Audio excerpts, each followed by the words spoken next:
Những người lính năm xưa, tóc đã pha màu sương khói, nhưng ký ức một thời mở đường Trường Sơn vẫn in đậm trong trái tim. Những tháng năm ác liệt trên tuyến đường Trường Sơn huyền thoại đã nuôi dưỡng ý chí chiến đấu kiên cường, tinh thần lao động sáng tạo của người lính Trường Sơn. Cũng trên tuyến đường Trường Sơn máu lửa ấy, người lính luôn phải đối mặt với bom đạn của kẻ thù. Nhưng với họ, quãng đời đẹp nhất là những ngày tham gia mở đường Trường Sơn, được đứng trong hàng ngũ của Đảng, được cống hiến cho đất nước và nhân dân.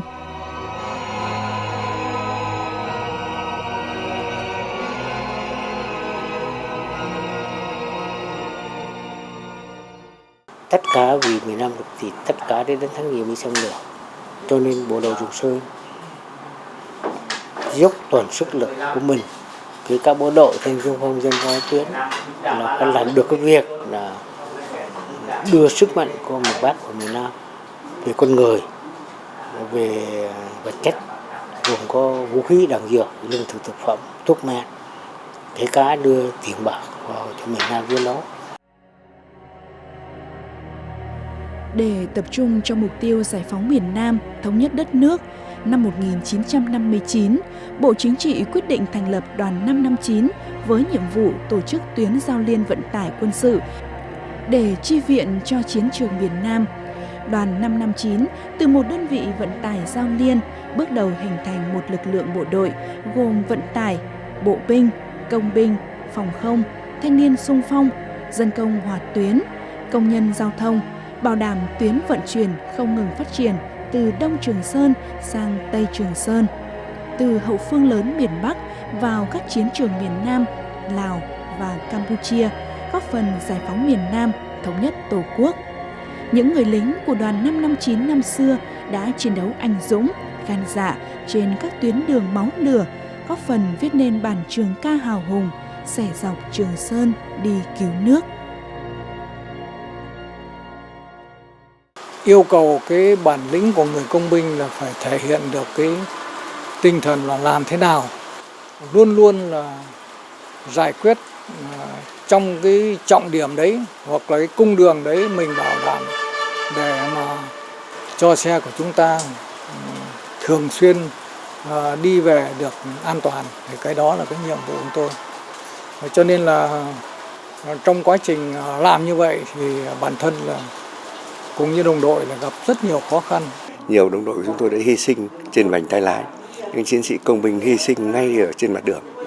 Thế và chính chúng tôi đã cùng với các đồng chí đó, thậm chí đã 2-3 lần đã ôm những đồng đội của mình hy sinh ngay trên tay mình đấy. Ngồi trong cabin các đồng chí bị thương rồi bị hy sinh, hay là chiến dịch Quảng Trị cũng như vậy thôi. Thế nhưng mà cái còn nhiều đồng chí nữa mà còn mang trên mình cái chất độc da cam, rồi bệnh sốt rét, ác tính. Vào quân ngũ năm 1965, Thiếu tướng Nguyễn Bá Tòng khi ấy là lính cao xạ tham gia bảo vệ các khu công nghiệp phía Bắc như Lạng Sơn, Phú Thọ, Việt Trì. Năm 1969, Nguyễn Bá Tòng bắt đầu tham gia công binh ở Trường Sơn và gia nhập đoàn 559, đúng vào giai đoạn khốc liệt nhất trong cuộc chiến tại Trường Sơn. Dưới mưa bom bão đạn của kẻ thù, đơn vị của ông lúc thì mở đường, lúc lại đảm bảo giao thông ở các trọng điểm. Do vậy, những người lính liên tục phải đối mặt với mưa bom của địch, bảo đảm thông đường ở các trọng điểm cho xe qua. Những ký ức năm xưa đối với ông, mỗi khi nhớ lại, hiện ra chân thật như từng thước phim lịch sử, để làm nên tuyến đường Trường Sơn huyền thoại cho những chuyến xe qua, cho từng đoàn quân vào Nam chiến đấu.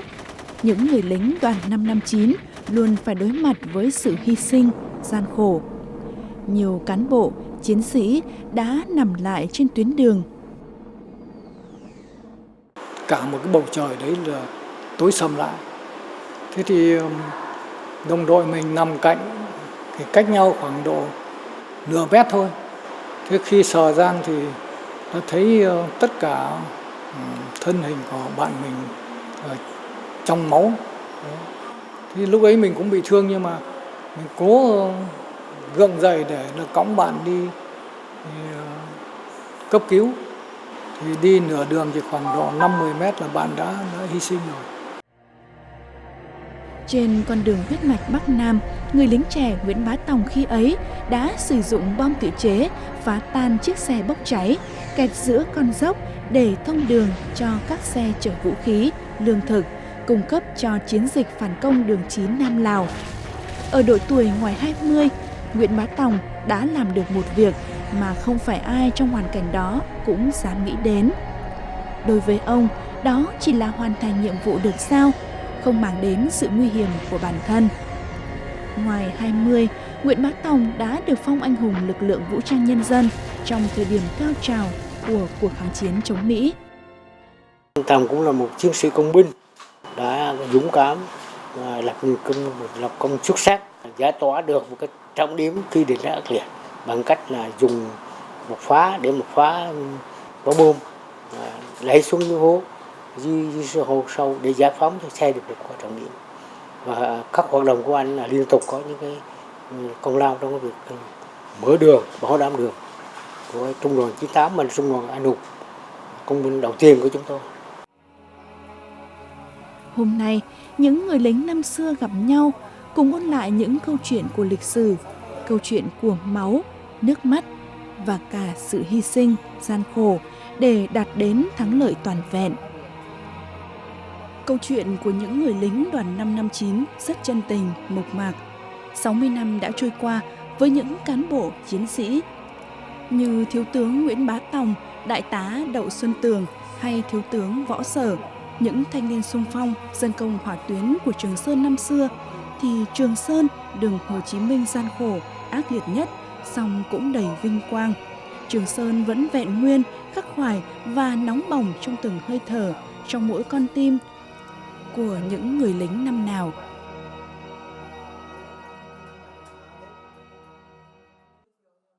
Bộ đội Trường Sơn chúng tôi đã góp một phần vào cái sự nghiệp thống nhất Tổ quốc mà cũng nhiều người nhân dân ca ngợi, đánh giá, ghi nhận, coi như con đường Trường Sơn là đường huyền thoại. Đường huyền thoại không phải chỉ có mở đường mà cái mục đích cao nhất mở đường để chi viện. Cái mục đích cao nhất là mở đường để chi viện vào chiến trường. Thế thì chúng tôi lại được vinh dự là cái lực lượng chi viện và sau này cũng làm công binh. Thế thì chúng tôi thấy rằng là cái sự hy sinh ngoài đồng đội của chúng tôi ra, cả các lực lượng này, cả bộ binh, cả pháo binh, cả giao liên, công binh và xe là hai cái lực lượng lớn nhất ở Trường Sơn lúc bây giờ.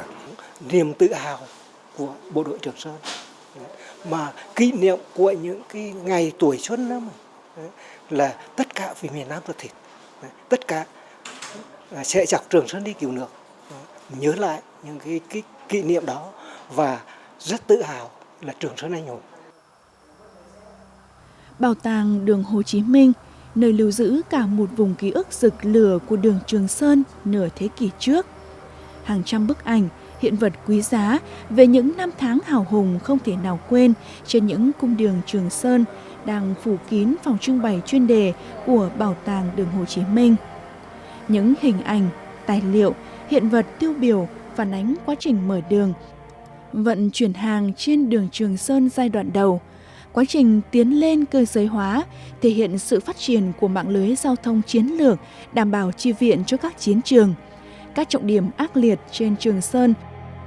Song cũng chính ở nơi sự sống và cái chết chỉ trong gang tấc, cán bộ, chiến sĩ Trường Sơn luôn giữ vững tư tưởng tiến công, chủ động, mưu trí, dũng cảm, sáng tạo với ý chí quyết đánh thắng giặc Mỹ, giải phóng miền Nam, thống nhất đất nước.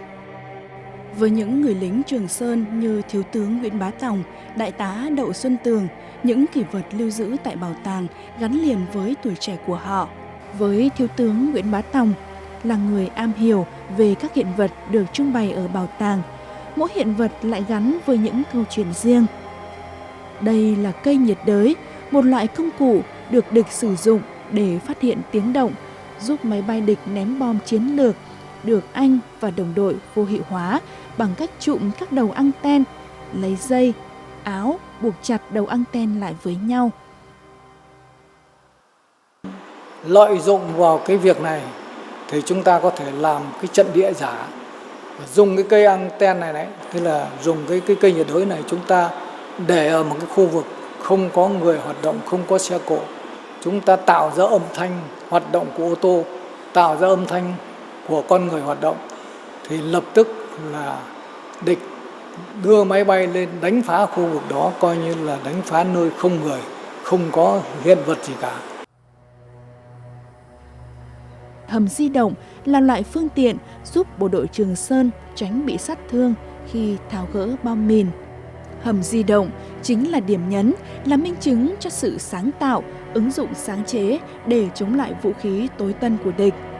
Hầm di động được kết cấu bằng một thùng phi, làm thùng 2 đầu, sau đó bọc thêm tre nứa bên ngoài để cản phá bom của địch. Đi đến đâu là dùng cái cây mình khua. Khi mà cái cây nó vướng vào những cái dây của cái quả bom vướng nổ thì nó nổ.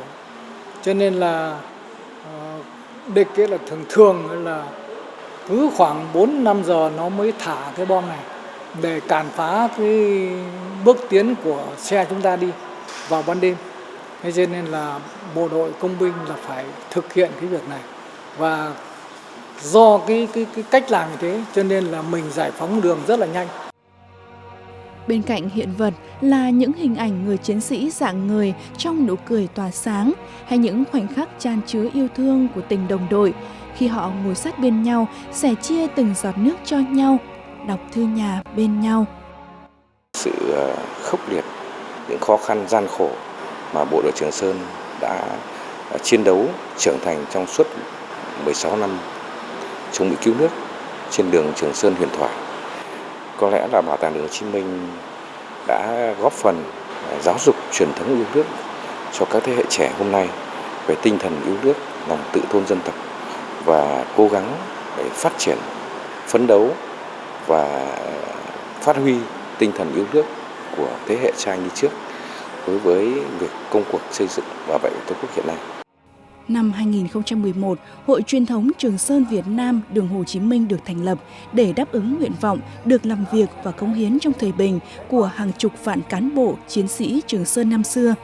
Hội Truyền thống Trường Sơn ra đời, một lần nữa ghi nhận sự đánh giá của Đảng và Nhà nước đối với lịch sử đường Trường Sơn huyền thoại. Cuộc sống trong thời bình của nhiều chiến sĩ Trường Sơn năm xưa còn gặp rất nhiều khó khăn. Vì vậy, Thiếu tướng Võ Sở cùng Ban chấp hành Hội Trường Sơn Việt Nam, Ban liên lạc toàn quốc Bộ đội Trường Sơn liên tục có nhiều hoạt động tình nghĩa như xây dựng hàng nghìn ngôi nhà tình nghĩa, tặng quà cho đồng đội gặp khó khăn, tổ chức hàng trăm chuyến đi thăm chiến trường xưa. Hội Trường Sơn thực sự là nơi để họ chia sẻ, giúp đỡ nhau vượt qua khó khăn trong cuộc sống sau khi rời quân ngũ. Tôi đã tiếp tục nghiên cứu biên soạn lịch sử truyền thống Trường Sơn, rồi lịch sử truyền thống của suốt cả một thời dài, suốt 60 năm qua, đấy, để tạo điều kiện để cho ký ức ấy được luôn luôn hâm nóng trong người chiến sĩ đó ở Trường Sơn, đồng thời cũng để làm cho nhân dân biết rằng là Trường Sơn là như vậy. Đối với những người lính Cụ Hồ đã bước qua bom đạn để sống sót trở về, những hình ảnh về con đường vận tải Trường Sơn năm xưa mãi là ký ức hào hùng, là mốc son quan trọng nhất. Họ đã cống hiến hết mình của tuổi thanh xuân.